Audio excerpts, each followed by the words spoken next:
நீங்கள் குறிப்பிட்டவர்கள், அது மட்டும் இல்லாமல் அந்த விழாவில் பங்கேற்றவர்கள் எல்லாரையும் கூட எடுத்துக்கலாம். ஒரு பேச்சுக்கு சொல்கிறேன், யாருக்குமே கடவுள் நம்பிக்கை இல்லை அப்படின்னா கூட பிரச்சனை கிடையாது. அது அங்கே நடக்கிற விஷயம், அது தமிழ் சார்ந்த விஷயம். ஆனால் வெளியே இதை நம்புறவங்களும் இருக்காங்கல்ல, அவங்க மத்தியில தான் சர்ச்சைகளுக்கெல்லாம் பிரச்சனை கிடையாதுங்க. கவினை வந்து கழுத்தில் வெட்டும் போது வராத இந்து மதத்துக்கு ஆபத்து, ஒரு இந்துவை கொல்லும் போது வராத ஆபத்து கவிஞர் வைரமுத்து கவிதை பாடும்போது வந்துருமா? என்ன பேச்சு இது? முட்டாள்தனமான பேச்சு. கம்பன் கழகத்தை உருவாக்கியவர் யாரும் தெரியுமா உங்களுக்கு? சென்னை கம்பன் கழகத்தில் இந்த விழா நடந்துச்சு. அந்த கம்பன் கழகத்தை உருவாக்கியவர் பேர் தெரியுமா? நீதிபதி மூமு இஸ்மாயில். ஒரு இஸ்லாமியர் உருவாக்குனதுங்க கம்பன் கழகம். அதுக்கு சப்போர்ட் பண்ணது ஏவிஎம் ஐயப்ப செட்டியார். அதை வந்து தொடர்ந்து வழிநடத்தினது யார் தெரியுமா?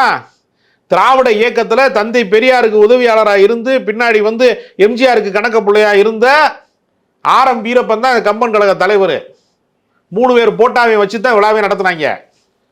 இப்போ தலைவராக இருக்கிறதும் திராவிட இயக்கத்தினுடைய ஒரு மிக முக்கியமான தலைவர்களில் 2ஆம் கட்ட தலைவர்களில் ஒருவராக இருக்கக்கூடிய ஜெகத் ரட்சகன், திமுக எம்பி. ஆமா, மதுரை கம்பன் கழகத்துக்கு யார் தலைவர் தெரியுமா உங்களுக்கு? பேராசிரியர் சாலமன் பாப்பையா தான் தலைவர். இதில் எங்கே மதம் வந்துச்சு? மதமே கிடையாதுங்க.